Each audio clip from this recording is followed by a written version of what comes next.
All right, welcome to the Never Ready podcast. Today I got with me David Dunn, a local artist that he's very well known locally around here. With only one song out so far, Small Town Hell, it's already got nearly 10,000 streams. He's got nearly 1,000 monthly listeners on Spotify, and that can be very hard to do. So good for you there, buddy. That's good, especially with your first single coming out. That's real nice. But yeah, let's give you just a second to go ahead and elaborate on who you are and tell these people a little bit about where you want to go with your life, what you're actually trying to do here. All right. My name is David. I'm born and raised around here, around Mountain Home area, specifically Gamelia. Left for a few years, but other than that, I've lived here my whole life. I kind of got into music, and it's been snowballing and getting more and more a part of my life lately. I've been playing, like I said, I played more shows last year than I really kind of wanted to. I think stayed really busy with it. As far as goals go, my number one goal is to release some more songs. I've got a lot of ideas in my head. I've got a lot of notes written down. I've got a lot of notes on my phone. I've got a lot of bits and pieces of songs that I'm working with and piecing together. And it's just really a matter of finding the right time when the mood hits right, and I also have the free time at the same time to be able to get in the studio and work on it and do things. And a lot of times, I'm getting ready for the next show or whatever. I have to practice my old material and just stay fresh on that stuff. So a lot of times I don't get the chance to work on the new stuff like I would want to. But that, if I said one major goal with my music, that would be it, is to start releasing some more songs. I've got one really close. Should be any day I should finish tracking the vocals with it, and it should be out soon. And I've just got more behind that. Let me ask, do you work on multiple songs at one time? Or do you try to solidly do one and then move on? If I get stuck on a song or something, I might move on to something else. Or if I just have an idea that hit me, that like, man, this would be a good one, and I start making some progress with it, I might shift gears and switch lanes and work on that for a while. I've got at least two that are almost finished, so I've worked on those at the same time, but I kind of got stuck on one, went to the other one for a while. So. No, I feel that. I was going to actually say, because you talking about never being able to get that song just right, and then the mood hitting is a big thing, because you're not always in the mood to make music. Yeah. Especially when you do have to also play shows like, every Friday, Saturday coming up, all that kind of stuff. We had to hardcore schedule ours. Like, every Sunday we're in the studio regardless. And if you're not feeling vocals that day, then we're working on guitar, or we're working on bass, or working on drum. That's why we try to keep multiple projects going at the same time. Yeah. So on those days, because vocal in particular, all instruments, they're going to benefit from you feeling it, being in the vibe that day. But vocal in particular, if you're not feeling like being there doing that, it's not going to come out the right way, which sucks being the singer. You just wish you could just put it out, done, great, there's a song, but you got it. And then we're also our own worst critics, so it's like, Absolutely. But let me ask, where do you hope these songs go? Are you the artist that makes them for the sake of, now it's done, I put it out, or do you have you want to play big shows one day and do stuff like that? Or No, I don't even really think that I'll ever do music for for a living. I probably won't ever leave my day job, but I just want to, I don't know, man. I just have these songs in my head, and I like to make my own music. Best feeling in the world is like playing a show and you see somebody out there singing a song that you wrote, singing along with you, maybe somebody that's not even real close to you that has heard the song. Like I've seen people out there like singing along, at least the chorus, and that's a good feeling. So it's just, I don't know, just putting them out. I don't really have any major goals. When I put Small Town Hell out, I thought my goal was like, I hope it gets to 1,000 listens, streams on Spotify, because Spotify only starts counting listens after 1,000. Yeah, because it's just got the under 1,000. Less than 1,000. I hate that. Right. So it's like, I thought that would be cool if I could get over 1,000, because then other venues that I might reach out to, I could include a link, and it's like, hey, look, I got 1,500 plays on this song or whatever, and maybe they would take me a little more seriously. Yeah, it definitely helps with booking. So I had I have no idea that it was going to go like that many streams. And it's Ridiculous. still going. The fact Oh, that yeah. you still like every month, the Spotify it'll change daily, but if someone doesn't listen within a month, it goes down. And you're at almost 1,000 monthly listeners right now, yeah. so like that's good. It keeps getting picked up on random playlists of some, and when it does, I'll see a big spike in that in those couple of days that it's on that playlist. I don't know. They pick them up and drop them. I don't know how that works. No, but yeah, I remember seeing your post, but I can't remember the specifics. You've been playing in a good couple other countries too, or has it? Yeah, Yeah. yeah. I don't remember the Finland and Finland's all my the biggest one. I'm the biggest that of any of my songs. I only had one big spike in my monthly listeners. They went up to it was almost 700 in that month, but they were majority of them from the capital of Finland. So like, I don't know why, but somehow, and I didn't like it wasn't paired with no content or anything. It was just a song I posted, didn't share anything about. Started popping off in Finland for some reason. Yeah, I don't know. They like our stuff. I think they like the I American guess. American kind of accent, but I don't know. Sorry, so no big like you're not trying to play huge venues or anything like that. Are you more content with being the local guy, I'm not or do you saying I want wouldn't. to? Well, no, I just mean like is that like that not a driving force for you? I have a couple of venues. Well, one of my goals, I guess, it would be to break into some of the larger towns within 4 or 5 hours from here. Like, I've got venues that I have in my mind that I would like. Man, if I played there, I would just be like, I made it. I don't know. And they're not big. They're not huge venues. They still have like local bands, but it's just like bigger town, bigger venue, like Little Rock, Fayetteville, stuff like that. Like that's kind of what. If I was going to say that like I had a goal for where I wanted to go and where I wanted to play, those probably two of them. That's good. Things have a funny way of working out though. Same with your song. Like you were hoping about 1,000 views, but the passion's there. They can tell. Like you feel it when you listen to the song. It's a good song. You can tell you worked hard on it. So it quickly is heading up to 10,000, way past. So by the time you're hitting like the Little Rock or St. Louis, kind of like the little bigger areas around us, who knows, man? You might be rocketing past that at that point. Yeah, it's funny how that works out like that. I love to go to a new venue and just bring music to new people that I've not played for before and stuff like that. Yeah, try to win them over. Definitely, it's a good feeling when you're in a new crowd. It is like a unique thing when you're playing in your same small town all the time, seeing all the same faces. Yeah. Because it feels really good when everyone's like, yeah, awesome, but you're like, I know all these people. When you're in a town, you know nobody, and they're all like what's going on over there? That's a different kind of feeling, So I actually did book a show in Florida for spring Florida? break when I'm going to go down there. Yeah. Nice. I visit my sister. She lives down there. And there's a bar I always go to, and I was always thinking, it's kind of like those other two places I've got in mind. It's like, I was thinking, man, if I could play on this stage, it'd be awesome. And I actually booked it for this coming March. That's awesome. And did you just reach out and shoot him a message, or what?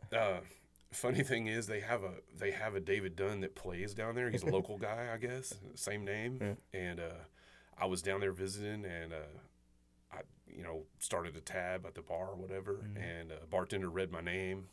And it kind of gave me an in, and she was like, don't we have you on the schedule to play here for, next week or whatever? And I was like, actually, no, I'm a different David Dunn. But, and we just kind of started talking and told her I was a musician from, Arkansas and come down there often to visit my sister. And that kind of just opened the door. And then she put me, like, I planned a trip for spring break time to go down there to visit my sister and family. And, booked it. So no, that's looking awesome. forward to that. Are you consistently like sending out messages trying to book, or do you stay pretty well in your wheelhouse at this point? I know you play a lot of places that I'm sure just hit you back up. Like, you want next month, I've at the beginning of the year, usually all the local places will hit me up. Like, I'll reach out to them like, hey, do you want to fill up this year's calendar? And most of the places have booked throughout the year, and they do it all in like January or even December for the next year. I've probably got. And that's another goal I have is I want to play more shows this year with the band, less solo shows and more with my band. My band Shotgun Divorce, a little plug. Yeah, I meant to actually say that in the intro. I kind of, for some reason, when I hit go on the camera, it's like everything shuts out of my brain. But yeah, lead singer of Shotgun Divorce used to be the drummer and singer too, right? Yeah. Yeah, that's what Blade talks about time how impressive it was seeing you up there drum and sing. We've rotated some members in and out of the band. Just different things happen, life happens. And lately, I was promoted, and I started playing rhythm guitar too. So now I'm kind of got to come out from behind the drum kit, come up front, and I enjoy that, playing with the guys way more than my solo shows. Not that I don't like my solo shows, but man, with the guys, like the energy is higher, and it's just a fun time. I always have a better time playing with them. So I've kind of set the goal this next year to play more band shows, less solo shows than I did last year. Are you planning to release any band music, or is it all just going to be solo music that you've been doing? Clint, my lead guitar player, he played the solo on Small Town Hill. He didn't really want any credit. Probably wouldn't even want me to mention it. But that solo is far beyond what I can play. I remember asking you about it. I asked if John had done it, because he had done one of the solos on one of Blade's songs at the time, because he's a phenomenal guitar player. Yeah. So, but no, I was shocked to hear it was the one from your band. Well, I mean, not really that surprising, but... But yeah, I would definitely record music with those guys, and we have been talking how cool it would be to maybe have a little band retreat for a weekend or something, get away, and we were talking like renting a cabin or something where we don't have any distractions and like write together, like see what we can come up with as a band, and we're all on the same page with that. We all want to do that. So that's great. That right there is in line with like what my big goal is eventually I will have like a ranch, right? And I'll have an entire guest house on the ranch that is built into a studio. Like every different bedrooms will be like, this is the drum room, this is so we can be recording everything at the same time if we wanted. But I want to get to the point where people know me as a producer well enough that they want to work with me, and then artists will come stay in the guest house for you can stay there for a month if you want, if we're working on an album or even one song or just a few. But they get to live, especially I'm thinking like artists that are big and in the city life and doing all that. They can come hang out on the ranch and enjoy the farm, peaceful life for a while. They don't have to do anything. If they want to work on the farm with me, they work on the farm with me. But we're just be staying so that we get that consistent energy from everyone feeling like we're in. This is a vibe. We're here hanging out until this song's done. I know Rick Rubin did a lot of stuff like that. He rented a mansion once or it might have been the Chili Peppers who rented it, but they all stayed there until they completed their album. So they're all just hanging out, and they're like, we're not leaving this house until we're done. But I like that idea of get away from everything, stay together, whoever's on this track, let's all be on the same page. I don't want one person in the studio working one day and then the next person comes in to hear what's happened, and I want us all collectively being there and being a project. So I think that'd be really cool. So I understand. Also, the shows thing, like Blade playing with band compared to Blade playing now. Both great shows, nothing but the energy and the feeling of even just being a part of it, helping set up and being around everything, running sound and doing all that. It's such a good energy having a whole band of dudes together or chicks, whatever. But band of people hanging out, playing, it's definitely different than the solo vibe. Difficult though to, like you say, it's hard for the free time and the mood to hit for one person, but imagine four adults that have to be on the same page, and get the same free time, families, and the same mood, all that too. Exactly. If you are trying to get away and all have the same time cut out, everybody's got their own lives too, work schedules or family schedules, and trying to line up for music can be really hard. Do you record most of the stuff on your songs because you play everything, right? On Small Town Hell, everything is me except for that guitar solo. Yeah. The next song that I'm working on, I've done everything. Of course, there's no solo. I don't really play solos. But, everything that I've done there is me, and my good friend Joey is helping me record it and mix it. It's going to be all me. I'm not against having my band, but again, it's you got to find the time, and you got to have all of us on the same page. I would love to record with the guys. Have they ever recorded anything? No. No. Yeah, that can be a challenge too, trying to get people in a room that you have to teach to record. We had a problem with one of our band members, no longer with us, that refuses to play to a click. Click, yeah. And I'm like, dude. Yeah. Makes it a lot easier. Yeah, he was a drummer. He's like, I am the click. I'm like, no, you're not. You're the one that needs it more than anyone. If the drums are in, we're all in. Right. But the drums are out, you're screwing us all up. But no, it can be hard trying to, merge all that, the play style of just jamming with people with trying to take the technicality of recording and doing it right. Yeah. it's a lot to juggle for sure. So that being said, I've got I think we have like 14 or 15 shows booked for the band this year already. Nice. So it kind of worked. That's probably more than we played last year. And I've been kind of throttling back on my solo shows a little bit, but the year's still young, so I'll probably end up filling up all my weekends again. Yeah, I mean, might as well, just be. If anything, you're getting paid to practice. Is like the way we look at a lot of, especially the little solo gigs, because you're just gonna go jam with your acoustic for a while, have a good time. Yeah, I find it hard to say no. Yeah, yeah, it can be really hard. We do that. We've played free gigs before many a time because we're like, I guess I don't know what else we're doing, might as well. But you got to make money somehow. Yeah. Especially if you're trying to turn it into a career, which I know you're balancing your full-time job with all that. But yeah. And I think Blade is right now. He bounces back and forth between part-time and full-time.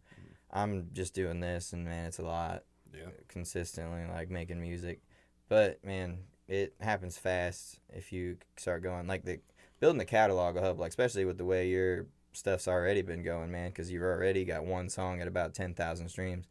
I have like a few songs over 1,000, so it'll say like whenever they're the popular ones, it'll say that on my Spotify on the top ones there. I like it when a new song comes out and it pops into the top 5, my popular right now, but I also don't because it'd be under 1,000, and I'm like, now there's one up here that says nothing. Right. I like it when they all say over 1,000, but that's just a little bit of the ego there. Like I see it and I'm like, come on. Yeah. But man, I don't have a single song doing as good as you are, but I've got credits on over. I've produced 70 something songs now, and I've got. That's amazing. Dude, it happens fast. Like we were consistently, I was dropping a song a week for Blade. We slowed down a little bit because we wanted to. I mean, that was during the time. I'm not saying that I produced 70 perfect songs. I've had to learn to produce throughout that. So we were just dropping songs, like, getting them where they're good. And Blade was dropping songs weekly. Tara was dropping songs bi-weekly. For a while, I was dropping songs weekly. So it adds up really fast, when you got 3 artists regularly dropping. Oh, yeah. But now with having that, I'm getting close to 30,000 streams, like, overall on my stuff. Wow. But it's just because I got credits on all these different songs. Right. So, like, man, doing that, building a catalog like that is really nice because you look at the individual and I'm like, but, I got a 2,000 on this song, cool, but I got 30,000 almost on all of them. But, man, with the way your stuff's been tracking, as you start getting more stuff out, not that every song is going to do what that does, you hope, but, you never know. But the next song might do better. Who knows? But, man, you'll really start stacking the more you put out. Not to mention you're honing your craft, man. 70 songs, like you've mixed, mastered, and done all that stuff. You've got to be getting better and more efficient. Yeah, it's definitely getting faster. I'm sure. That's the thing I probably hear the most from like people that come in and haven't been in a while is about how fast I'm like pushing stuff throughout. Because I've learned to be a producer. I also didn't know the difference in anything. Like I thought a producer was the recording guy. A producer's not. A producer never has to touch the console, never has to do anything, never has to touch a thing. He's there for the creative ear and being like, hey man, this wasn't right. This should be better, didn't believe you in that take. Your energy wasn't there, that kind of stuff as a producer. So I was producing long before I was ever an engineer because like I was with Blade at every studio session. He's like back and forth with me talking about like was that the one? And I'm like, before I even knew it. So produced, become a recording engineer doing all this, then a mixing and mastering engineer. And then, I was primarily in this originally as the filmer. Like, I was doing all that. So, but that's been a little bit on the back burner with learning how to record. We haven't consistently. We used to drop a music video with every song. Yeah. But now I'm doing all the song as well as the video, so it's a lot harder to do both of those. But yeah, the honing the craft, man, just practice. And don't get too hung up. You're the artist. You're not the guy doing what I'm doing. But don't get too hung up on, like, is this perfect? Because is just a in the gut. Because you're the artist, man. It's never going to feel perfect. Yeah. And me, I very much try to be, like, an artist on the track. Like, I'll try to make any song I'm working on better if I can. Sure. Whether it's mixing or producing or being like, hey, man, I know you were happy with those layers on the chorus. I'm not happy with those layers on the chorus. We think we should do it again, kind of thing. So, but also building the confidence. I would not be as confident as I am with people in the booth if I would not have got to the point where I have 70-something songs out. Like I'm at the point where I'm like, nope, that wasn't good enough. Do it again. as the person playing or singing, we hate to hear that, Mhm. but we need that person to tell us that. Yeah, sometimes. definitely. I love this video of Snoop and Dre in the studio. Snoop talking about why he won't work with other producers, and he's like, "Cause I can be in here with other producers, and sometimes we'll be butting heads, but they won't be in here like him." And you'll just watch, and Dre, like Snoop will do like a line, and Dre will cut it and be like, "Didn't believe you. Oh, energy wasn't right. Hear the way you said that in this last take, and they'll do that." Snoop's over here like, "I'm Snoop Dogg," but he's like, "I trust Dre's ear," and you got to have that trust in the studio too, which has really been the benefit of me working with the same artist consistently, because like they trust me and I trust them. And I also will take my ego cap off when I'm in here, because I don't think I know better than anybody that's doing what they're doing. And if the artist is like, they have the final say. If I send them a mix of a song or a master, and I'm like, it's got some things I'd fix, and they're like, I love it. I'm like, all right, it's your song. You love it. Great, cool, awesome. I could jump back to any song I got. I could go to the song I just put out, like the most recent one with Blade, like last Sunday, and what was that, like 2-3 days ago? No, it's Thursday today. Man, working at home, doing this every single day, I don't ever know what day it is anymore. I live by my calendar, and I just ignore the days at this point. I'm like, what's happening in the next block? I cross it out. What's the next one? If without that, man, I'd be screwed, because I'm locked in this little closet in this studio every day. But yeah, man, it's a lot. But building that trust with a producer is really nice too. But when you're doing it yourself, that's the one thing. Like my songs, I think struggle for it, because I make them all here by myself, and I'm not a musician. Like that's not a goal of mine. But I love making music, so I just make songs and put them out. I don't ever expect mine to do great or do whatever. I just make it, put it out. I pretty much make it and write it all within like hour or two. Like the whole thing comes together. I start making a beat and I'm like, ooh, I like this. And then I'll mumble, I'm like, nah, nah, nah, nah, nah, nah, nah, nah, nah, nah, nah, you know. And then if I like a cadence, then I'll find words that fit that cadence. So I'll have a song done in like 2-3 hours, and then I'll half-ass mix it because it's mine, and then I throw it out to the wolves, and then I no longer care anymore. I have songs of mine I put out and not listened to once. I don't even remember what they sound like. Like my old lady does all the posting and stuff for all of our socials now. Once we got her here not working, she's just, she consistently on her phone. She's probably doing it right now. Posting for me, Blade, and Tara. So she keeps, the Never Ready page and all that going, which is real nice. Building a team, man, getting some people behind you, because it sucks doing it all yourself. It does. It's hard, man. I suggest if you got anybody, that can pick up any little bit of slack somewhere.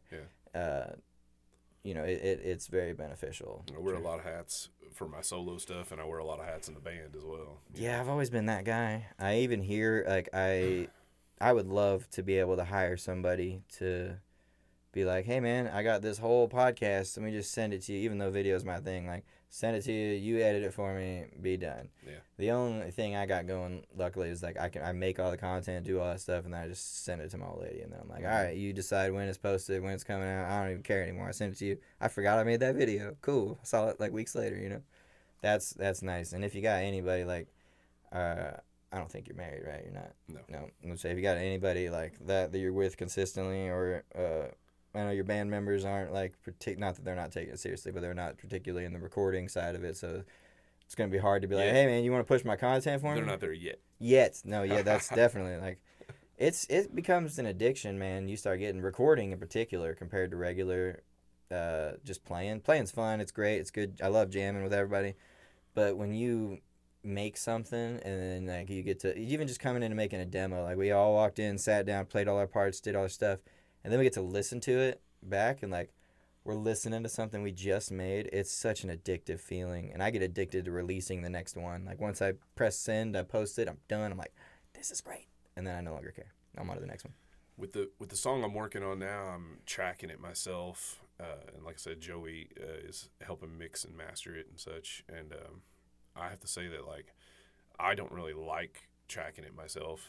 I enjoyed when I came here with you and we did the 2 songs, and then working with John, like where I come in and play my song. You get to be the artist. Leave it with you and leave. No, yeah. Like let you take care of all that. I would rather do it that way, but like I said, man, it's the time, and like where I have a little recorder set up at home in my studio where I can go anytime I want. If it's the middle of the night, if it's right after work, whatever it is. And so just for convenience sake, that's the way I'm going to have to do it, like at least for right now. Yeah. I would suggest that to anybody. Russ talks about it in his book. You know, the rapper Russ. Oh yeah. He talks about it in his book. He's got a book about trying to become a musician. It's like 2 hours. I have the audiobook. He narrates it. There's some of his music in it. It's really good. But I would suggest it to anybody who's doing music. He talks about that. Like if you want to be a basketball player, you put a basketball hoop at your house so you can practice at your house. If you want to be an artist, you put a studio at your house so you can practice at your house. But the only thing that I would even tweak, unless you're, I mean, doing it all yourself is great, but like the only thing I would suggest if you were not happy with the way you're doing that is make an entire solid full demo at your house. And then you take that to the producer and to the studio because you're like, look, this is the song. We're just going to retrack all this the right way and make sure that it's perfect. And then if you've got all the little nitty gritty stuff out of the way, the practicing, figuring out how you want it, the demo's solid. Actually, more oftentimes than not, you'll bring it to a producer and they'll be like, why do you want to re-record this? This is perfect. And then you've got it yourself.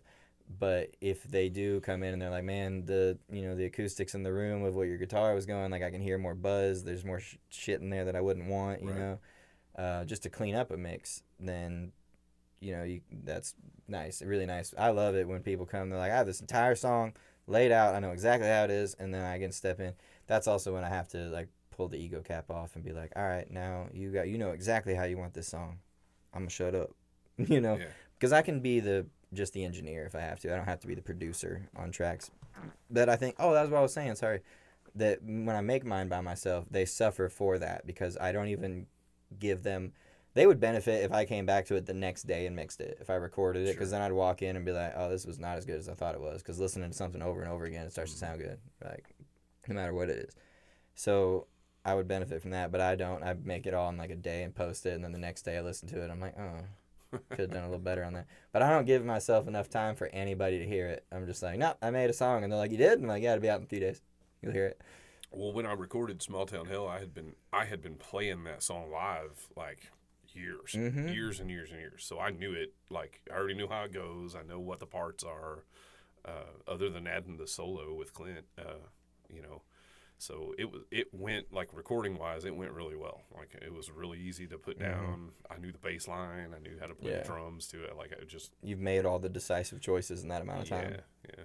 No, I've heard you play that song. I already knew the words to most of it, but by the time it came out, and I've only seen you play a few times, mostly because I'm, like, always with Blade, and he loves that song. He's been talking about it, like, ever since before I ever even, like, knew who you were.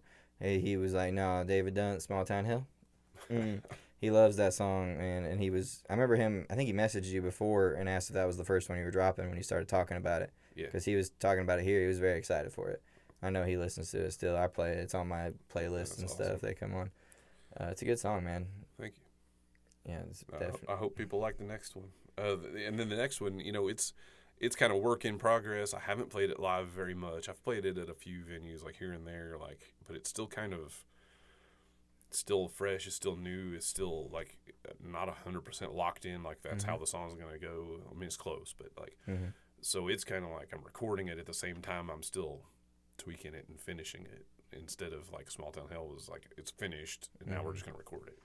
Man, probably the biggest thing I could suggest to you, if I may, about when it comes to recording your own stuff and doing all that, start walking into the studio. It'll really help with days that you're not feeling it, because don't work on one of these songs that you love and have had for like, or been working on for a while. Walk in and make a demo entirely from scratch. It's not got to be the perfect words. It's not gonna. You can rewrite the whole thing later, but you're like, there's a whole song here that can be tweaked from there. And even if you never do anything with it, that will take you so much farther when it comes to recording your own stuff. Just walking in and practicing, trying weird things, because instead of like trying to get this perfect sound out of your guitar from a song and you've been practicing live, you're just coming in and seeing what happens. But in that time of seeing what happens, you'll learn so much more about the recording stuff. It'll really help you a lot. Like just mic placement, like the difference in this and this, the same on a guitar, like micing it. Sure. One of my favorite ways to record acoustic guitar is to plug in DI and then also mic it. So when you layer those two together, I like to put, stereo, like, like to play anything in stereo. You're going to double most things that you want to sound big. Like not everything, but if you want your guitars to sound really, like it's a really heavy guitar song or good punchy acoustic, then you're going to double it. So you can either record the take twice and try to get them as close to perfect as you can, Or I really like using the DI and then putting that on one side Sure. and then putting the mic take on the other side. So it's doubled, and I'm not getting phasing. But it's the same take. But it's the exact same take. Yeah. It gives it such a pure sound. Or you can do that twice and then put both of those. You got 2 on one side and then 2 on the other, and it's like a solid, really good sound. But just through experimenting and trying to make new demos, you'll come up with so much stuff. That was originally what my other podcast was going to be. I mean, now it's kind of turned into we make a demo by the end of it, but it wasn't going to be originally like come in, sit down, make a demo. It was going to be I'm just going to put the camera up in the studio every time we're in here. And the first song that was supposed to be on it, but we ended up like getting to in the moment and not filming everything, was Blade's song Rain, because he came in. It's very much like he hates it. He's like, nah, it sucks. And I'm like, it's actually pretty good. There's a lot of little mess ups and shit in there, but it's because I was like, all right, take your guitar, give me a 4-chord structure or something, right? So he just started playing something, and I was like, recorded it right there. That's it. We got it now. We loop it, and then go give me a drum loop. So he just like added some drums to that. Now go give me a bass line. So he adds a bass line to it, and then I was like, all right, now I need you to just freestyle some stuff. And he's like, I don't know what to talk about. And like, it was raining outside. I'm like, sing about the rain. So he's like, just making a song about the rain. Just like literally saying stuff like that. And then he plays guitar over that when it was done, like just leads through the whole song. And so every single thing on that song is one take. It's just he walked in, played the first thing that came to his mind, added something to it. That's why he's like, nah, it's just eh. And I'm like, man, it's purely the energy of that moment right there. But we put it out, and it literally ends with he's like playing, and he goes dink on the lead, and he goes, oh well, I messed up, so that's where it's going to end right there. And then it just stops. That's the end of the song. And we went out, we waited for the next time it rained, and we went out in the backyard, and it's like 2 or 3 shots of me just standing here with my GoPro like in the rain and filming him singing in the rain. So it fit. So we have a video out, we have a song out, and all that just from like sit down. It took 30 minutes probably to make that song. Wow.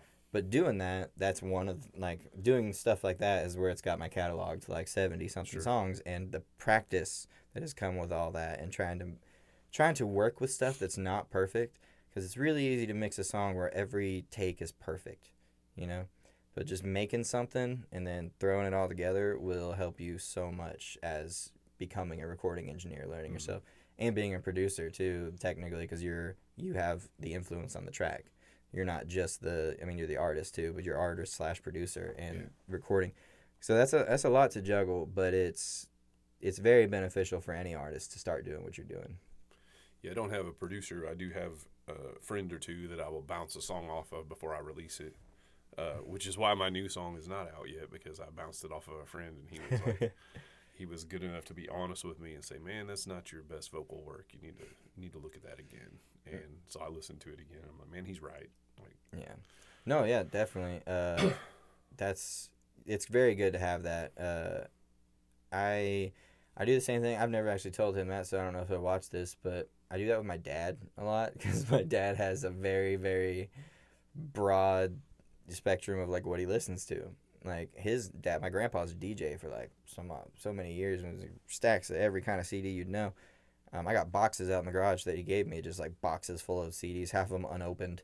It's like random stuff that he's just been listening to forever. Yeah.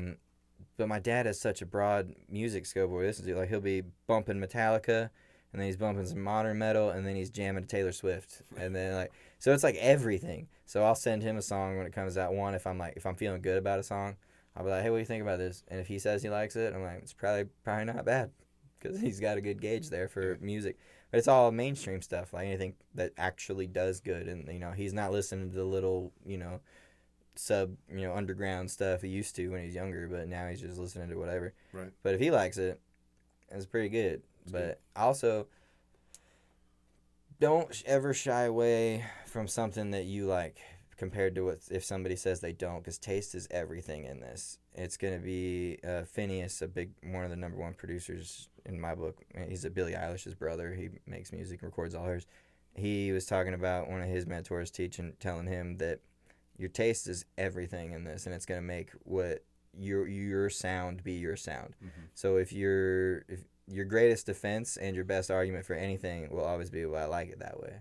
So, like, if you make something and someone's like, man, I don't like the tone on that guitar, you're like, but I liked it that way. Mm-hmm. neither one of you are right or wrong. It's 100% entirely, subjective. yep, it's Yeah. entirely taste. Yeah. So just always take, whenever you are bouncing stuff off trusted people, with a grain of salt, because I mean, if it's not right, it's not right. Like if your vocal take, if they know you and they know you could have sang better, then you probably could have sang better. Yeah. But if they were like, man, I didn't like the way you said that word, but if you were like, no, I did that on purpose, then that's okay. Like, Right. so Right. take everything with a grain of salt there when it comes to recording your own stuff. Yeah. We just gone into a whole spiel about recording, which is fine. We always just go where this goes. But I like to ask, what was life like before you ever committed to making music or anything like this? Man, I listened to music like all my life. Like, man, and I've always remembered lyrics. So like, music's always been a big part of my life, even before I played music. I was in band in high school, so I played drums first. I was like a drummer originally, before I ever touched a guitar. And so I would, that's a whole different kind of drum playing, but carries over. But no, like my first job, when I first got my first job, like 14 years old, I was like, first thing I bought was like a big Emerson bookshelf CD player, and then I would just buy CDs every week, and I'd, back then it was like, you take the liner notes out and you read and you look at all the pictures and you just listen to an album front to back, and I think we've gotten away from that with Spotify and the streaming services, because you don't listen to whole albums anymore. You listen to the songs you want. And like, when's the last time you sit down and listened to a new album like front to back, like, and paid attention to all the songs?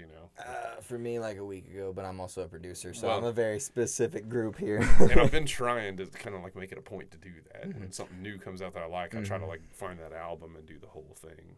So Yeah, with artists, I most of the time don't do it. It was actually Halsey, the pop star chick. I love Halsey. First off, she's my hall pass. She's my Halsey pass. So I've been calling it with my wife. Man, she's just amazing. I felt like, man, when I heard her voice before I ever knew what she looked like, I was like, this chick is amazing. And then I found out she was ridiculously hot, and I'm like, oh my god. So I've always been up with her career. But there's no music I listen to more than when I'm bumping some Halsey songs. For some reason, it makes me want to make a song more than anything. So like I've just learned at this point, if I put on like her, like even just Spotify, just start playing her music on random, I'm gonna get to like 5 songs in and I'm like, I want to do something. So she dropped a new one recently, and I was like, all right, I'm gonna have to sit and actually listen to this whole album. But it's very, very select few times that I find myself ever doing that nowadays. But I remember riding home. Every time my dad get a new CD or something, he'd be handing it to me. I'm on the back, like, pulling out, like, does it have a poster? I used to put the CD posters on my wall in my bedroom whenever they'd fold out. Does it have lyrics? Does it have good pictures? Everything. Like, Records used to be great. They used to have, like, when you open them, they got the whole extra, like, pull-out stuff, and the inside tell you the song. We got a record player. We've been into buying old vinyls because we can look into all that and read it. That's definitely something that's dying in today's day and age, and that sucks, but that's why it's so much into the music marketing and using content, because now instead of reading about the artist, you watch the artist do stuff like this. Yeah. So now instead of people picking up your, Small Town Hell single you put out and then reading about the song, you have to watch a podcast you talking about it. Sure. But it's just rolling with the times. But it does suck losing that sometimes. Eventually, I'll probably make a few, like a limited edition of the vinyls for like a album worth of songs or something like that, so I can do that. Just to get to experience what I missed in the prior music industry. But it's definitely changed a lot. But you've always been the music guy. Yeah, man, I've just been into music, and then back in the day, I had car stereos. I was into that, and it was one of my hobbies. Like, so I'm blasting everybody's listening to my music. Then I started a band. I was the drummer. I just got together with a friend of mine that played guitar, and we just started like jamming. Neither one of us would sing. Like, we were both like, nah, I'm not a singer. I just play drums. And he's like, yeah, I just play guitar. So we were like trying to make a band. We kind of were interested in making a band, and it was like we auditioned a bunch of singers. Like, tried to like get somebody to come over and sing, and nobody was ever really serious with it, and we didn't ever really find a person that fit. And so we would play songs you wouldn't know when the chorus was coming, because without lyrics, how many times do you play the verse through before Yeah, you switch you to got the you're chorus, actually whatever. counting. You're like one. We would literally two. just jam, you know. Mm-hmm. And then we just started kind of like singing, like, hey, you know, this one's pretty easy to play on drums. Maybe I'll just sing this. Now I get a microphone and I'll sing this while, you know, so we'll know where to switch. And it evolved. And before long, we were arguing over who got to sing what song. Like, I want to sing that one. No, I want to sing that one, you know. And we just kind of started singing ourselves. So that's where I started, like, playing drums and singing. Is this one of the people that's still in your band, or is this just like No, the prior? I was in a band called Friday Eve is what we started. We had we rotated some members out, but we were a 4-piece band for a while, and we played around a few times here and there. Some of the local places, like when the Brickyard was open, and Yeah.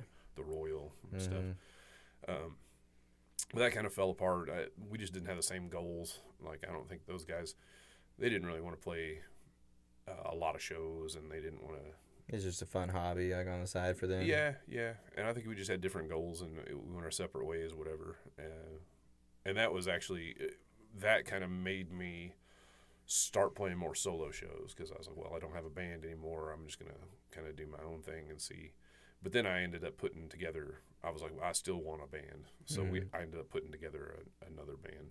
Like, it was a Shotgun Divorce. Yeah, I was gonna ask if you were the lead guy on organizing that, or if you joined. Yeah. We started with some different members. I had a guy that I talked to, and he played rhythm guitar, and he brought a bass player with him. We jammed as a 3-piece a little bit, and we're like, you know, we could really use another guitar player. And that's when I reached out to Clint. 'Cause I knew Clint was an awesome guitar player from just like he was really an acquaintance, like a friend of a friend. Like, we weren't even close or whatever. But I reached out to him and asked him if he was interested in joining a band. I said I was trying to put a new band together and this and that, and he said yes. And he came on board, and then we had several members change and stuff. But he has been with me since the beginning of Shotgun Divorce. It's been 13 years now. That we've been playing together, yeah. So That's good. That's a good commitment, because a lot of people, man, we've only been doing this like steadily for maybe 3 years, 2 years since I've been the producer and running it all. But yeah, we had bands before. We've cycled through so many people, switch drummers, switch guitar players, switch bass players, and it can be a headache, man. It's adulting, man. It's like everybody's got stuff going on. Yeah. And hard to find 3-4 guys with the same goals and the same idea of what they want to do. Not to mention agreeing on what kind of music you're gonna play and songs and things. You know, that's always a challenge too. Definitely. We have had so many people come into the group that very much are just like your party player. Like, they want to go to the show and get trashed by the end of the show, and I'm like, no, gotta take this professionally. Yeah. But can't agree on what type of stuff to play. If we had changed the band name from just being Blade Law to being a band every single time we've had a new band member suggest that, we would have had 40 different band names in these past 3 years. Yeah. It is, man, it's so hard to get people on the exact same page, which is why our team is very small and tight-knit at this point. Everybody has the same goal. We're all trying to build this studio and all that, and it's hard to find a team like that. I feel like the configuration we have right now, Shotgun Divorce, is the best band that I've been a part of. Like, we've got the right mix of people. We all get along really well. That's awesome. Pretty much agree on all the songs that we're picking. You know, we'll have like a wish list of songs we'll keep on that. We write it on a dry erase board. Like, every member has like, I want to learn these songs. He wants to learn these songs, and we just kind of like pick one off of there to learn every now and then or whatever. Yeah, I've seen photos and videos. Actually, my cousin was just posting videos of being at an after party at your place. Oh yeah. My cousin Randy, he was there. Yeah. Yeah. I didn't know it was your cousin. Yeah, he's my cousin. It was funny seeing that, because I was like, all the same circles here. Him and Chevy, I think, were over there. But is that separate from your house, or is that just an extra room in your house? No, it's like a tiny house, like a little like the prefab Dirksen building. Oh, gotcha. Yeah, it's standalone. Nice. Yeah, I was wondering about that, because I'd seen it. Is that where you do all your recording and everything? Yeah, nice. Yeah. It serves mostly as our practice space. Like, the full band practice is in there, but then I've got the side little nook over there. I've got a piano, which I don't play much, but I have it. And then I've got my recording and my computer and stuff set up over on the one side. Yeah, I like it. One of these days, I'll eventually have to make it over there. Yeah, One of your little yeah, for get-togethers sure. and check it out because that's not. I've seen so many pictures of it. And I'm like, it's a nice little setup you got there. It feels very vibey. Like you're getting Yeah, I everybody in like there it. to play music. Yeah. So I like that this is the way it is. I really like having the booth separate, but I wish that room was big enough that I could have all the instruments in there. Mm-hmm. Because like eventually that's what I'll have. I'll build a big building and then close off a little booth in the corner, but the rest of it will just be instruments all around. Yeah. Because it's way more vibey. I don't like sending someone to that other room and then be like, Mm-hmm. put your headphones on. I'll talk to you from in here. you know, which is nice though because you can talk to anybody in any room they want. Yeah. So that's cool, but it's very nice having that big open space to just be able to sit and chill. And then you got like couch and that kind of stuff, so you can sit back and hang out. If we're in here, we're sitting in a work chair, or we're like Yeah. working or standing at a mic or something, playing. Yeah. But I like that little space you got over there. Thanks. I do too. I'm happy with it. Yeah, it seems pretty nice. I've always been the music guy too. Like I was the headphone kid. Like always at school, I was getting in trouble with my headphones. Like prior to doing, so it's never funny. I mean, it's never a coincidence or mystery where people like us end up. Because like you were the guy everyone's hearing your music. If you're bumping, you got it in your sound system doing all that. You're always playing the music. Yeah. I was getting in trouble for my headphones, and like again, Grandpa's DJ. Some of my best nights with my dad were like sitting in front of the stereo at the end of the night, flipping through the CD fold, Mm-hmm. playing whatever and singing at the top of our lungs. Like music has just always been that thing for me, man. Yeah. It's been consistent. It's probably one of the most consistent things in my life is just consistently playing it. I'll have headphones in, lightly playing on like one notch volume, still having a conversation with you, like listening to music at the same time. Man. But what was it? I know you were talking about it kind of snowballed for you, but what was the biggest thing that changed to making you want to stick to like, I'm going to make music now. Like I'm going to have bands. I'm going to do all this. So I was, like I said, I was in a little band, like whatever. We kind of messed around and we played a few little shows, but nothing real serious. And then I started kind of playing guitar. Hurricane Katrina, '05, I guess it was. I went down to Lake Charles, Louisiana, to help like recovery and stuff with the company I work for, and it was a mess. There was nothing open, so there was nothing to do. And I took a little acoustic guitar down with me, and so me and coworkers would just sit out on the patio of the hotel every night, and I would just try to like play songs that I had learned. And that's kind of like the first really that I had played in front of people. And ever since I've been listening to music, I've had like a knack to remember lyrics. Like I just remember lyrics. I don't know. I hardly ever look at lyrics when I'm performing. Like Do you ever I don't feel like the word that's coming? Maybe like a song you haven't heard, and you're like I could just tell what lyric was coming next. Like it just kind of made sense. Yeah. I've always been like that.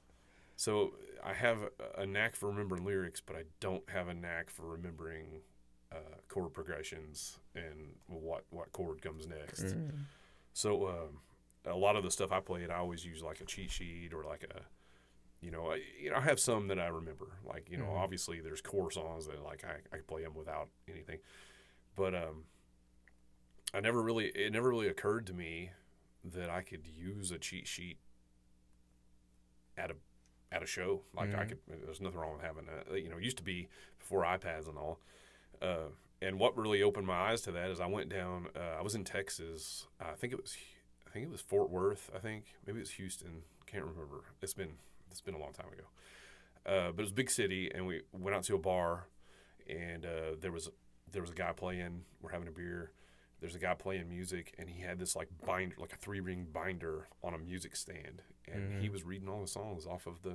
And I'm like, I could do that. Yeah. And that was it. Like I was like, dude, like if I could use a cheat sheet and have something like almost like a safety net, even if I know the song, sometimes I like to have, and now it's all on my phone. Yeah.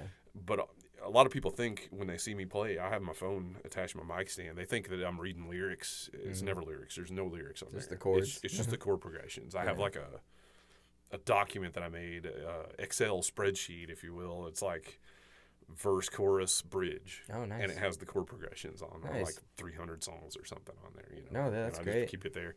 And if it's a song I know, I don't even look at it. But if if there's one that I'm like, sometimes I forget what comes next on the chorus or what the bridge is, whatever. I'll just scroll to it and keep it there. Yeah. And if I have to glance at it, I have to glance at it. No, that's perfect. Try not to let it interfere with eye contact and like your performance part, but it's nice to have it there as a safety net. Like, yeah, see, even I would have thought you had. I assumed it was like like when you get on like Ultimate Guitar and it's got the words, but it's got the chord above it. Yeah. So like, now I'll occasionally use that. Yeah. Like if somebody requests a song that's like I know the song but I don't know how to play it at all, or maybe don't know the words or whatever, I might use that to like play a request off the spot, like sometimes. But as far as the songs that I play like on my set list or whatever, I don't have any of the lyrics. I've got those. I just remember all those somehow. Are you constantly trying to work on adding new covers, or are you trying to work on adding more originals? Like I add covers all the time. Yeah, I hear somebody.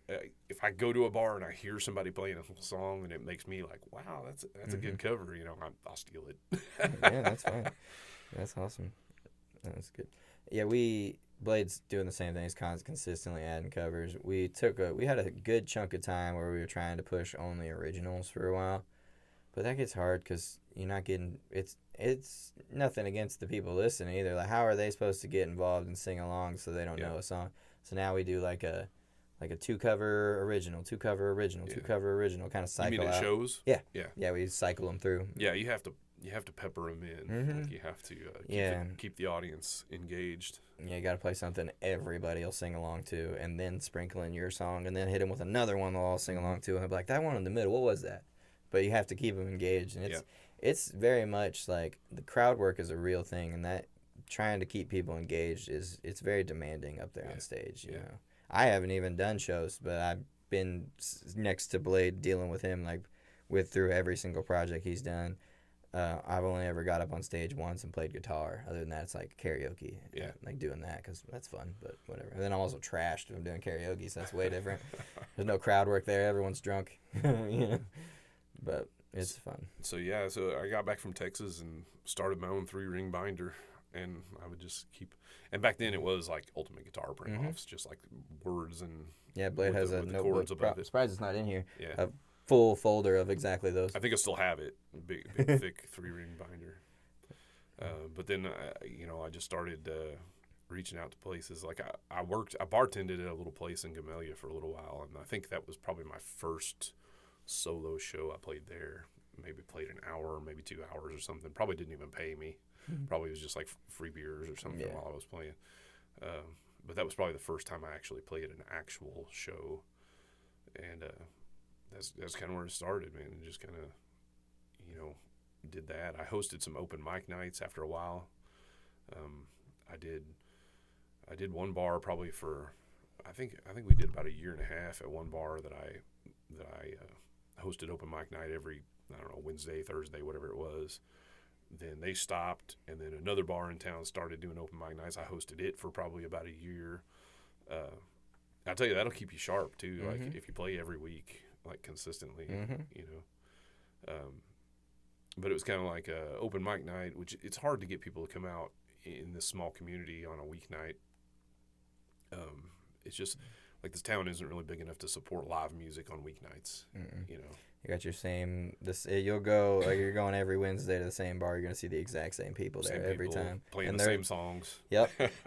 No, we did that for a while. We tried to host a couple open mic nights here and there, but it became pretty quickly the same few people. Yeah. Blade ended up just playing most of it just to keep the vibe going, like, because nobody's playing. So he's like, all right. Exactly. If nobody comes to play, I just filled the space with whatever I wanted to play. Just between takes, you're like, anybody want to take this? Yeah, exactly. I did that for, like I said, probably altogether, probably almost 3 years that I did open mic night. And in the middle of that, I also played some shows. But it just seems like every year since then, I've been booking more and more and more shows, like every year. From an outside looking in, it looks like you stay pretty busy with it. So absolutely, consistently seeing stuff you're posting. From Vince, do you have a tripod set up, or do you just get people filming stuff for you? Because I see clips here and there of you at shows, but most of it is just friends or fans that have. I guess you also use your phone up there, so it'd be kind of hard to use your phone to film content. Yeah. While you got yours on your mic stand, right? Mm-hmm. I love your little setup you built, man. box with like pedal boards. Yeah, everything. Your whole stand like pops up out of it, and it's crafty, man. I It's like evolved a little, yeah. It's always a work in progress because I always think of something better I could have done with it, and I'll change it around. Man, you ought to make a video series just just breaking that down, and every time you make a change, but like I thought this should be here now, but because people be interested, man. Every time I've seen that thing, I'm like, that's nifty. I like it. Yeah. Was it an old guitar case or something that you turned into that, or what was that big silver No, case? it's like a pedal board case. Oh, okay. Like I bought it online. I don't remember where I got it, but it's made just for that. It has a removable top, and then the bottom is very shallow, and it's got felt, so it velcros everything down. Yeah, no, dude, that's awesome. Yeah. I love that thing. It looks super cool. You watching you, which I think Blade said you got some different speakers now, but you had the two always behind you, and then the little board set up and everything. It just looked so like you had pop-up stage. Like That was literally. That was all in the name of efficiency, trying to make less trips to the truck and less plug-ins when you get to the venue, like plugging all the stuff in. It's already all pre-wired, so it's just like output to the speakers and input to the microphone. That's it. Oh, it's nice, man. I like that. We do not have that. We are consistently setting up. This is the one he uses for shows for now. He's about to get a different one for shows, and this will just be strictly the old little podcast mixer. But do you use a mixer, or is it all just straight to speaker? No, the looper has a mixer in it. Oh. So it has the guitar and the vocals go into it separately, and you can control each one. Which is only guitar and vocals is all I'm mixing anyway. Yeah. So it has separate controls for each one. So Super jealous of your harmony pedal. and that's pretty cool. Yeah. Have you ever tried to use it recording?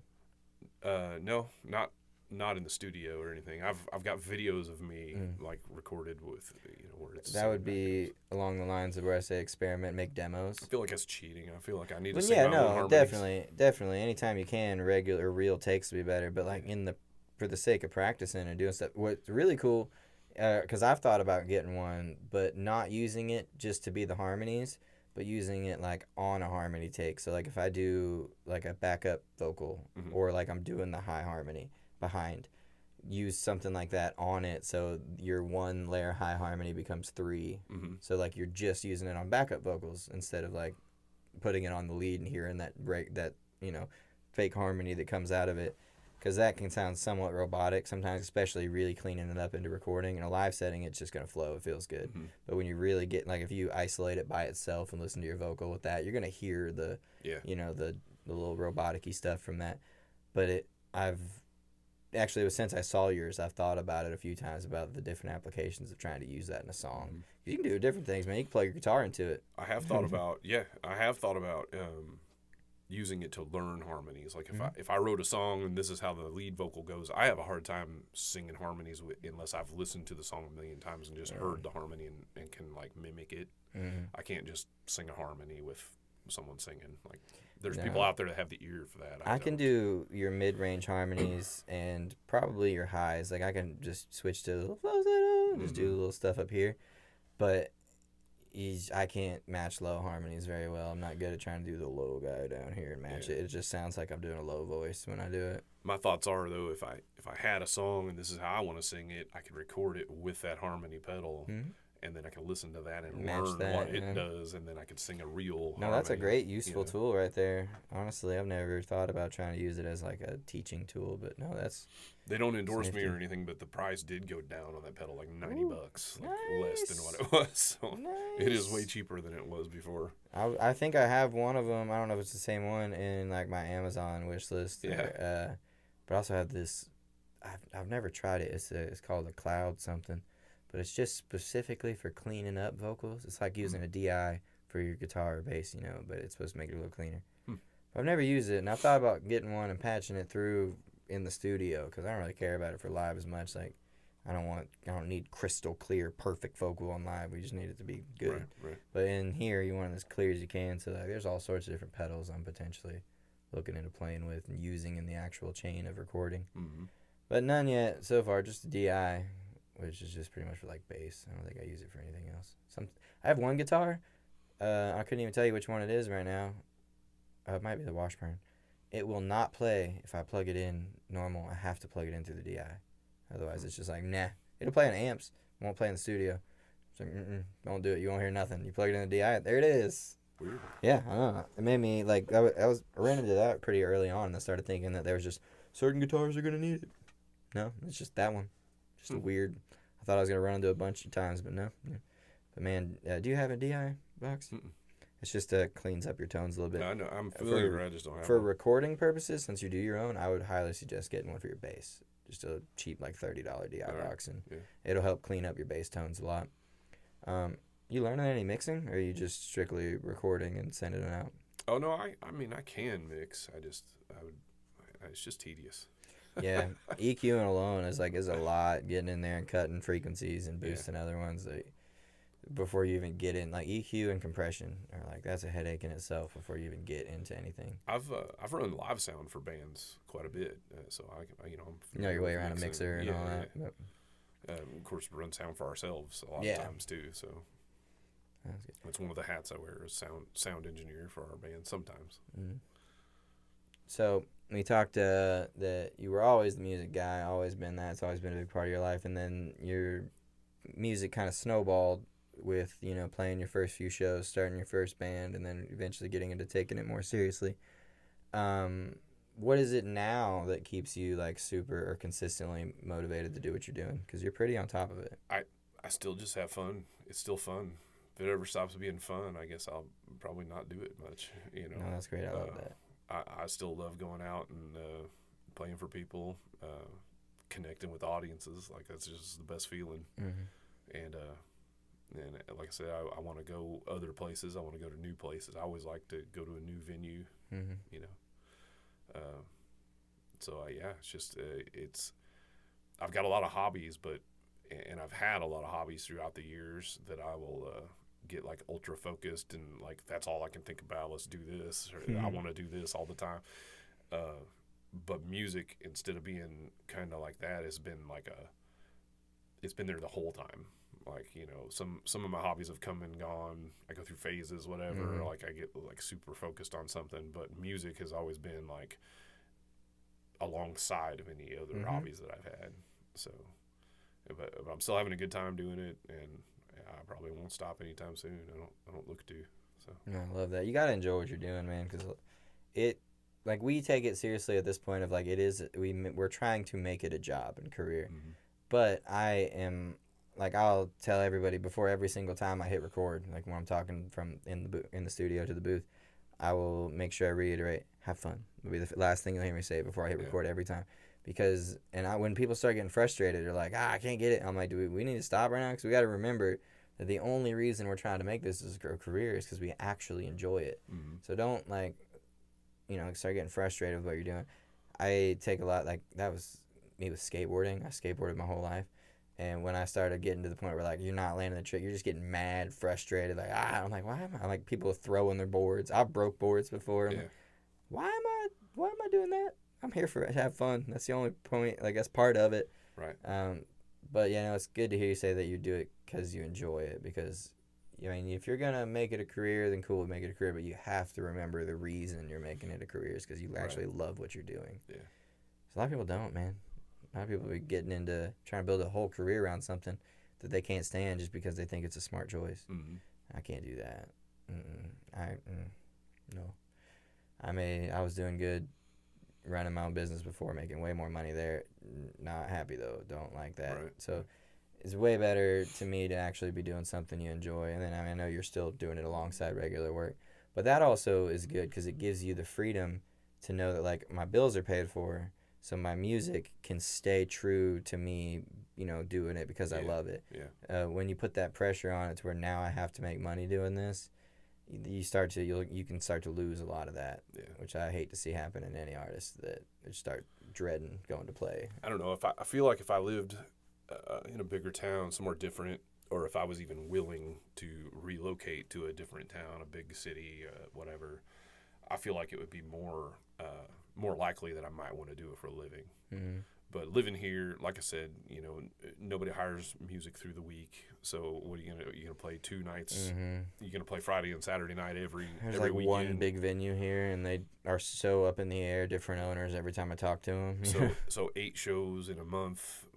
That's just not not where I'm gonna try to make a living doing that. No, you'd have to be charging like $1,000 for every weekend. You know, trying to make something to really be able to pay all the bills it takes nowadays. I'm sure you got, you know, house payment, truck payment, all that kind of stuff. It's a lot to juggle with, like, on solely just on music. Yeah. So Blade has to do part-time still, because Sure. like, if he was doing it all, man, it'd be, especially the winter months are even worse. Yeah. And then, as we were talking about earlier, with like trying to even just track in the winter, singing in the winter is a lot harder. Yeah. So if you're trying to record songs, put them out, and do shows all winter long, you're getting sick more often, your voice is all hoarse all the time. Yeah. People, I mean, you don't want to be going and doing a bad show and then they don't want you back the next time because you were like, this last time, you know. It's a lot to juggle, trying to make it a career for sure. Yeah. But it's good that you have that passion and that understanding that you're doing it because you enjoy it and because you love it. Yeah. And I mean, that's just good to see, because not everybody is trying, like again, Blade's trying to be number one dude in the world. That's like his goal. Yeah. Great. We'll do that, but there's a lot more room to be let down if you don't reach that. If, like, with my music, the second I am done with a song and I feel like it's good enough to post, that's all I needed there. I'm happy. Yeah. You know?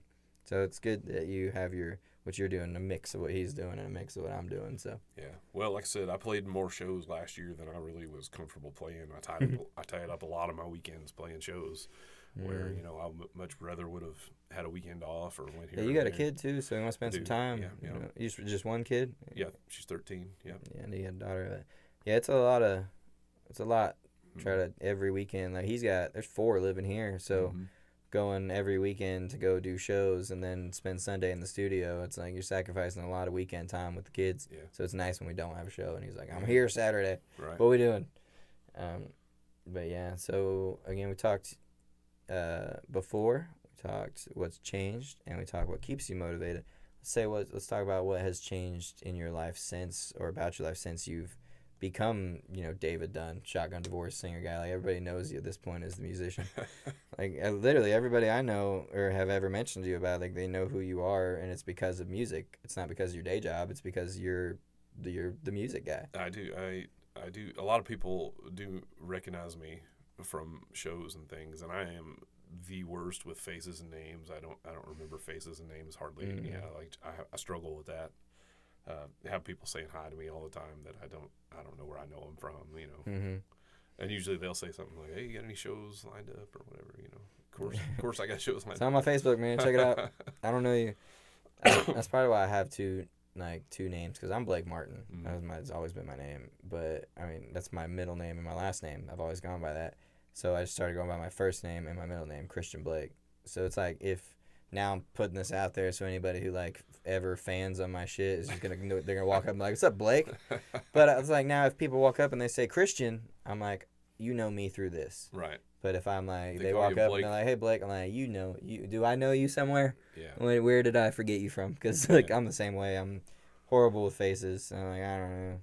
Yeah. But you just run everything on David Dunn, so like, you're gonna always have to deal with that. Yeah. Like, "Hey, David, yeah, fuck, do I know you?" I didn't think to come up with a stage name at the time. I actually, it was funny at first. I didn't pick mine. It was Blade and I think John, who they were calling me MGR Martin, because just manager, because I was the manager for Blade. Because we had talked about, like, I recorded like one rap song or maybe 2 over there. Never got finished over there. I ended up doing them since, but we were like, we need something, because I don't want to just be Blake Martin. But even now, when I ended up doing what I did, I had to like search, because I didn't want to run into like what you just did. The dude in Florida is David Dunn. There was so many Blake Martins in Spotify. I just searched that and scrolled, and there were so many Christian Martins. And then I looked up Christian Blake, and there was 2 other guys, and they hadn't posted anything in years, and it had been like one song they had done, like posted once, and like it was probably the cover, or one of them was like a techno thing. And I'm like, so there's 2 dudes named Christian Blake. Then I was saying, the worst thing is I didn't realize till after there's a football player named Christian Blake. So I see that now. Whenever, if you Google me, it doesn't pop up. It pops up him. If you Google Blade Law, he's the first thing that pops up. It's like American musician, blah, blah, blah, all these songs, all this stuff. Yeah. You can't Google me, unfortunately. There's a football player. David Dunn's pretty common too. There's a football player named David Dunn. There's a Christian artist that's kind of I don't know how big he is, but he's I would say professional level, like Christian artist. That's David Dunn.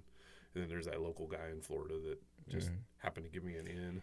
I know a lot of people rebrand. Yeah. The Chapel Roan chick who's like super popular right now, you know, like huge blowing up. She released music for years when her name Kaylee Rose, for years, nothing. And then she became Chapel Roan and she just blew the hell up. Because like there's only one Chapel Roan, and she built a persona around that. You know, it's not just like Kaylee's her, Chapel's her character. Got you. Which I mean is true to her. You always want to be true to you. Like for Blade, when we started playing, he's always been the somewhat like OCD about his clothes. Like needs to look good. He's always want to match, and he's like got his kids matching, and like they all look good. So I'm like, let's just exaggerate that. So now he wears like suits every time he's on stage. You know, he just has an image that we try to push.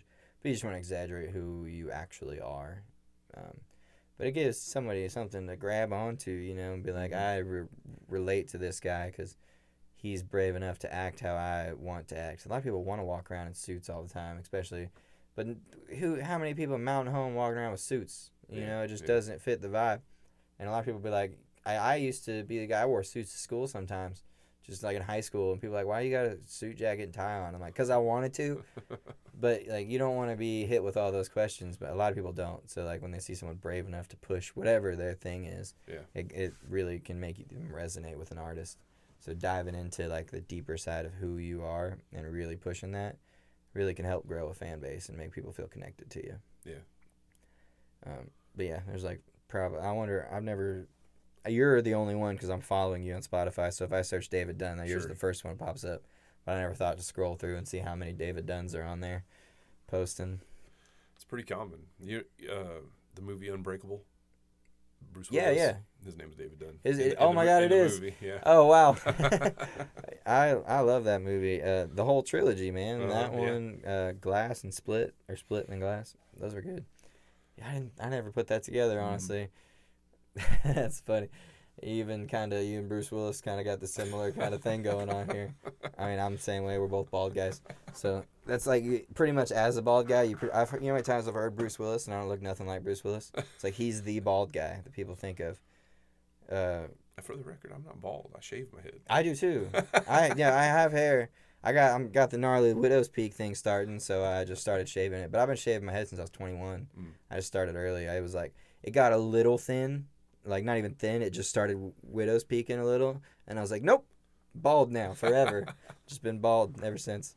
Is that me? I think it is. I got a car alarm going up.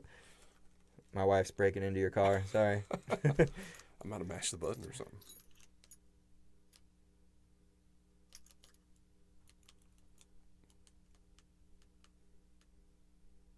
I don't think that's me. I don't know. I'll have to check. Whoa! Let's not let that happen. What was that about editing? Yeah, I'll have to cut this out if I need to, but... Yeah, sorry about that. Car alarm started going off. We're back. Can't remember what I was specifically talking about. But the last thing we were talking about, though, was how your life has changed since, you know, like being recognized as, you know, David Dunn, the musician now. How's it affect the like does your kid yet look at you as like the musician guy, or are you still just like dad? She's heard my songs so many times. You know, she's heard me play music her whole life. So I don't know. She's not real interested in that. Like you know, I have a acoustic guitar leaned in her corner of her room just in case she ever wants to pick it up. But she's not a real big interest in playing music. She's into art. She loves art and she's very, you know, and she's talented. She draws and colors and paints and things that are way better than anything I could come up with like that. But she's not. Awesome. But I don't think she really. She's just been around it so long, and I've been doing it like her whole life that. It's not a big deal to her, I don't think. Is she ever like around? I'm sure she is, but it's probably normal to her at this point. But like, if people come up to you to talk, like anybody who's like, "You're David Dunn, right?" You know, at the shows, like, she ever like, "It's just Dad." Like, yeah, I think that's the way she feels. She does. I'll catch her singing along sometimes. I'll see her like tapping her foot and singing along. So I know she enjoys the music, and she does like music, but she doesn't really have any interest in making it herself that I know of, at least not yet. Yeah, it's an interesting thing with kids growing up around it too. Like we talk about it some here with all the kids because they were when we started this 7, 6, like around there. So now they're like 10. You know, they're hitting to be preteens and all that, and they're kind of starting to realize like what we actually do, because they're like, no, you go play shows and you like put music out, and I'm like, but then like I was sitting and breaking down to them that like again we're not nothing crazy, we're not like doing crazy numbers or anything, but like I listed off because we were looking at it and talking when they all the different countries that have listened to like our music, and they're like, you're telling me that there's people on the other side of the world listening to your songs right now, the song you made back in the room that used to be a bathroom, it's now a closet and now a studio. And I'm like, yeah, like, and they're like getting to the age where they're starting to like grasp. They love it. They always have. Like they're in some of the music videos and stuff like I've that. seen them. A lot of Blades videos. Draven, especially one of his sons, he wants to come in here and dance in front of the green screen all the time. He's like, just play a song. So we'll put content out sometimes because he loves it. That is like him dancing, and he'll only know like 3 or 4 words of the song. So he'll get to the part he knows, and he sings it, and the rest of it he's like way off mouthing it, but it's hilarious. But yeah, them growing up in it, it's just kind of been normal. Like people come up and call his dad or their dad Blade Law, you know, instead of his Blade Lawrence, you know, is what he's always been. But he did the same kind of thing, but all he had to do was cut off, rinse, you know, just, now it's Blade Law. Yeah. My choice, by the way. It's been a great call. I was like, hey man, you missed opportunity here. And I've it seen worked. the music video where he rubs it off the wall. Yeah, that was we tried to market his first like 2 videos, 2 or 3, as the change, as him like becoming Blade Law rather than Blade Lawrence.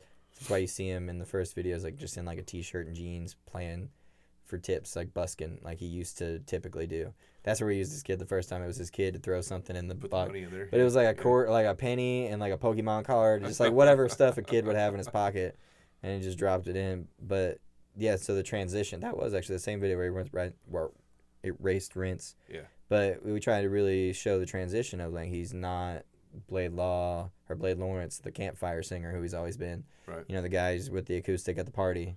Playing some shows here and there, but always playing for like a bar tab, you know, getting trashed by the end of it, to the transition of him taking it seriously, you know, stepping into his new life. So we really try. I hope that came across to anybody who watched it. That's what we were trying to push. But also none of us having made music videos before and just like rolling with it with whatever we thought worked. Some of our images, they were probably pretty unclear. I really liked the You'll Move On video where there's 2 of him. And it's just all black background. We wanted to do like him talking to young him. You know, so it really changes the meaning of the song because he had the song he wrote when he was like a teenager that was about like a chick or something. You know, You'll Move On is the song. But we changed it to the whole vibe because it ended up fitting with the video of him talking to younger him about, you know, life sucks, but you'll move on. You'll end up where you'll end up being me, you know. So you can tell a lot of story in a music video to really pull a song together. Sure. Yeah. Small Town Hill already is just like the story is written out in the lyrics. You basically just have to film that story. Yeah. It's very scripted anyway. Like it's good. You wrote. It's part of why I think it resonates people because it's one of those songs that, like in my opinion, any good song should be able to take the lyrics, read it top down, and excluding where the chorus repeats, it should read like a story. Like it should make sense. You should be able to just read it and be like, hey, this is a story. And it is. It very much fits well, so it's no surprise to me. And you're talented, so it's no surprise to me that it ended up resonating with all the people. True story, actually. Yeah. Nice. Even better. It's anytime you can base, you know, anything like that out of reality, it's I think gonna benefit you. I try to make a lot of my songs. Some of them I make that are just like ridiculous. It was purely in the moment, but a lot of them try to relate to actually like who I am or my story and something, or some are direct stories. When I first started out, I kept making breakup songs because they were just easy. And I'm like, I'm in a happy relationship, but I'm writing breakup songs, so I had to make one for my wife, which was sucks for her, but conveniently it fell at the time that I was really wanting to make like a T-Pain style super auto-tune-y song. Like that was the goal. I was like, I'm gonna have auto-tune all the way up on this song. So I did, and it just fell at the same time. And I was like, I should make a song for my wife. So now she gets the auto-tune-y, like, like real tweaky, robotic sounding song. But it was fun. I've worked on songs don't have to be nonfiction though. Mm-hmm. Like you just completely make a No, story yeah, up. that's what I mean. Like, Doesn't matter. half those breakup ones have nothing to do with anything. I've wrote stuff about nothing. Uh, but just make it make sense. The song we just dropped with Blade, The Way I Feel About You, we actually made it on a podcast on the Caught in the Moment. That'll be the next episode I end up dropping. Mm-hmm. And it's, if you listen to like what we make on there, it's entirely a different song. It's just like we're trying to push him a little bit more poppy. So he wants to have, because he wants to be like a number one type artist, we want to have songs he could play at all the bars like he does now with his acoustic and all that. But we also want to have songs that, like, if he booked a club, he could be bumping his, throw the backing tracks on, just have the mic, Bluetooth, and be out there singing. So it's not all, the specific vibe. His whole thing, he wants to be genreless. He doesn't want to be a southern alternative rock guy, which is what he had been for a long time. He wants to be genreless, so we're pushing that and trying to do it. But we made the song there. It's very much just like out at the club with my boys, having a good night, and hot chick, cool. And that was like the story. And then we ended up like sitting down with the mindset of like, all right, we like this song. It feels good. We're gonna elaborate on it. So we scrapped most of the lyrics and turned it into, chick walks in. You see her, you're committed to your life on the stage, but this chick is something special. So by the end of the song, he's like, I will drop this mic, leave this stage right now to go with you. So it tells like that whole story of like she walked in. It's very nonfiction. It's not anything that ever has happened. I mean, obviously his old lady sings with him and performs with him at shows. Like they're a traveling group now, like at this point. But yeah, songs that you can just tell a story. I look at songs like they are stories. So like not every story is gonna be true. You can just write a story, make a song about it. One of my favorite practices is I will have, this works for real things from your life and just non-ones or nonfiction. Write a solid page or two, like fill them up, that is just the story. It doesn't have to rhyme, doesn't have to do anything. And then from there is where you pull and write the song. So like he has two that were pretty deep to him. They were more personal. One that is really poppy actually is called On the Floor, but it was about his mom and her history of, she was a bad drug addict most of his childhood. So he wrote a letter, like all the stuff he would love to say to his mom, and getting really emotional and deep about it. And then from that we took the energy, plus it puts you in that state, puts you in that, like, now all I'm feeling is the emotions of like my mom at that time, that story. So we ended up writing On the Floor, and it was like he's singing about her being passed out on the floor again in the chorus. But the way we made it, we wanted to follow there's a rule of 3 when it comes to writing songs, which I'm not sure if you know this, but it's very beneficial. You want 2 things to match, 1 thing to be different. So if your melody, like the way you're singing, your melody is very upbeat and your instrumental is very upbeat, you can take the lyric a little bit darker, a little bit sadder. If the melody is real sad, you want a little bit more positive lyric and then positive beat. If the instrumental is super sad, you get it from that point. But if everything is sad, it's too sad. No one's going to want to listen to it because they just feel, they're only going to want to listen to it when they're sad. Right. If you want a song that, like, is real poppy. Like there's so many. There's this song that just keeps getting stuck in my head lately. It's I can't remember the name. It's Emily or M something. A chick. It's called Numb Little Bug. But it's so upbeat, so poppy, but it's all about taking so many prescription drugs because of depression that now she's a numb little bug. Essentially, is like, so like you're listening to it and it's just like you just want to dance the whole time, but the lyrics are dark. So like it's a really common trope, especially amongst hits, like big hits. They usually follow that rule there of 3. Actually, it's funny, there's 2 rules of 3 when it comes to recording. So the other one I'm sure you probably know is like during verses, you only want 3 things going on. You want your drum, your guitar, bass, or like if you're not using guitar, like use piano. So that during the verses, the thing that gets to shine is your story you're telling. Yeah, and then in the choruses, that's where you can start having some fun, adding some stuff. But yeah, those 2 rules, 3, they really, really help a lot with structuring and writing songs. Which I only get into that for you because you're trying to learn to record. So the more, any tips I could help you or tell you, I'll tell you. Because, man, again, it's great to me to see that you're, taking the initiative and doing it yourself. Because I would suggest any artist do the same. Tara is learning to become a recording engineer so she can do what you're doing and make all her demos, even not even needing me. Obviously, we love the vibe of, like, sitting together and back and forth and ideas, so we'll keep that going. But in any of her free time, or if she, like, we got the song structured and she's just worried about getting the take, she can confidently sit in here by herself and not be afraid to mess up in front of people. Like, if you want to try a really big note, and you're like, I might squeal on this. It might crack. It's way easier to do that by yourself. Yeah. You're the only one in the room, so you just try it. And if it works, cool. If it doesn't work, you try it again, or you don't. It's not going to work now. But having a producer in the room can be a gift and a hindrance in those type of situations. So, yeah, I would suggest anybody who records or who sings to learn to record. Even if you're not going to be the guy fixing it all or doing the final takes, it'll help. Yeah. So it's really good that you're doing that. I keep hitting this thing. Keep doing it. I'm going to raise it. Maybe I won't do it now.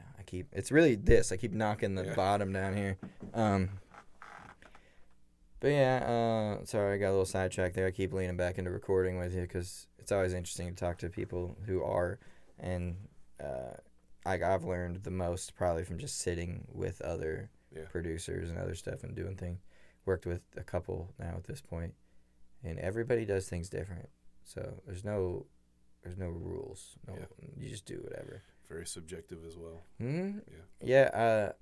I really, when it comes down to it, I don't want to say my job is pointless, but my job matters the least. Like, it matters to me and, like, to the artist on the song. We want it to sound as good as possible and great. But, like, Billy Strings is, right? Yeah. He blew the hell up from a video filmed on a phone in a basement. Yeah. Like, it ultimately comes down to the content and the emotion in the content of what are you making? What is this song? Does it resonate with people? And how were you feeling when you played it? So capturing that in a take is like that's kind of an extreme example though, because he's stupid talented. The list goes on though of people that have blown up. Yeah. Justin Bieber got found from singing covers just like into the camera without having like the way Tara does in her car, just like singing, no mic, no setup, no nothing, and he got discovered just like making videos like that. Like, it happens all the time with people. Just, we talked about it in Tara's episode. The only thing that got her here doing all this was Blade hitting her up about potentially like doing backup vocals or duetting on a song because she had posted videos singing in the bathroom. Yeah. So like putting that kind of stuff out there can make a huge difference in your life. Now she's like recording regularly in a studio because she posted a few videos. But so like I think that the quality or the emotion and the actual content of what it is, like the song and the emotion matter to me so much more than the actual technicality of how perfect does it sound, Because that doesn't really matter to the fan. We'll stress over a fucking snare drum or this bass tone for fucking months trying to get this song sounding right. And then you play it to some regular music listener, and they're like, I got no idea what you're talking about. Yeah. I don't know. They don't care. They hear the whole song as one thing. Right. That's, we break it up. We listen to every little instrument and everything's going on. Most people hear the singer and the music. Yeah. They don't hear like the lead guitar or the rhythm guitar. They don't know that you had a capo on it. They don't know nothing. They just know there's music and a guy singing. Right. So it's stepping back away from the perfectionist side of it's hard, but it can be beneficial too. Yeah. Anyways, let's wrap this to the point of, we pretty much talked through a lot of your story here about how you ended up where you're at. Now, what would you want to say to somebody who's caught in that state of being never ready? Somebody who just like got that attitude of like, I'll start tomorrow, or I need to get X amount of money saved up before I can spend the time to do that. You know what I mean? Right, just like a million excuses. What would you say to somebody who's stuck in that position? Man, I just say do it. Just do it. But don't put yourself in a position where you're stressed over like having to depend on success or whatever. Just do it for the sake of doing it. Like, if you want to put music out, put music out. If you want people to hear what you want to play, do it. If you want to do it on the side, make a hobby out of it. If you want to make a career out of it, whatever you want to do, man, just try it. You're never going to do it unless you try it. Like I can't advise on making a career out of it because it's not really my goal, and it's not where I'm at. Well, I don't particularly mean music. I just mean anything somebody wants to do, because so many people feel like stuck behind that hurdle of, you know what I mean? So like anything. Scared to start, scared to put it out there. Yeah, putting themselves out there is a big thing, I feel like, because everybody's scared of being like either ridiculed or like,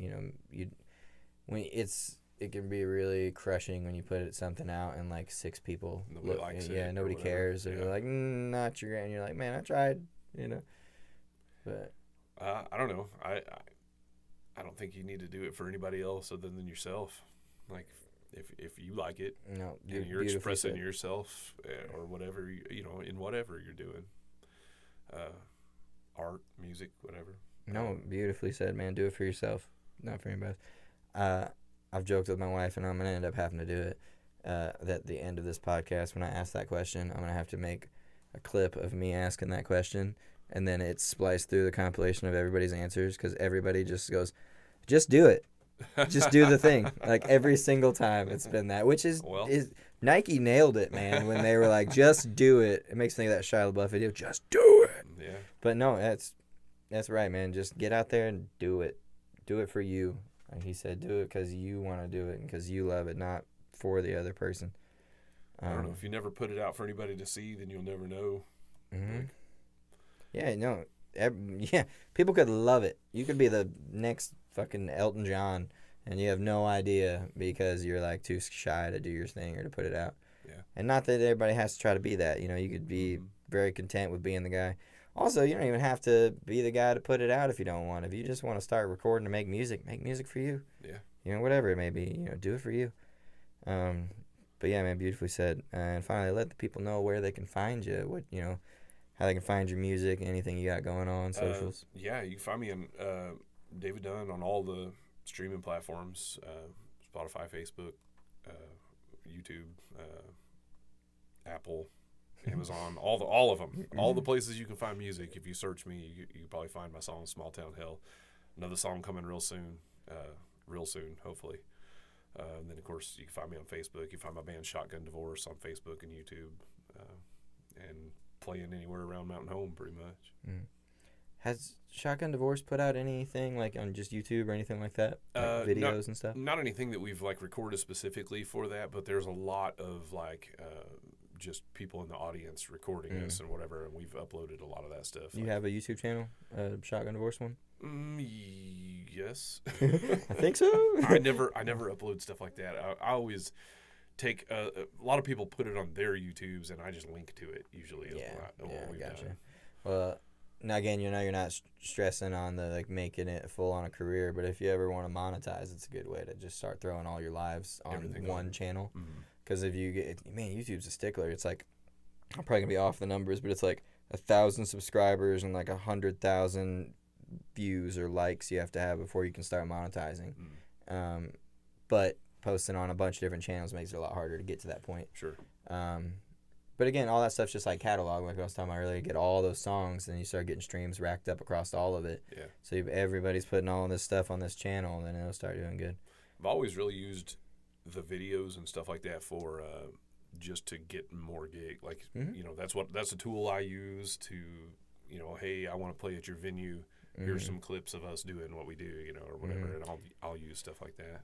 Yeah, you're building that portfolio now to the point where like it really started benefiting Blade when he could just be like, you send him a link, a Google link, and it's like Blade Law, American artist, all these songs, all these videos. Yeah. It's just immediately the first thing you see when you Google it. So like building that, like, and just that all comes just from the consistency of posting, putting your stuff regularly.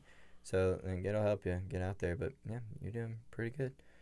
But I'd like to thank David Dunn for coming into the studio today. And as always, I hope that hearing the story of someone who's doing it can help you feel a little bit less like you're ready, like you're not stuck in that state of feeling never ready. So, thanks, man. All right, you guys have a good one. Thank you.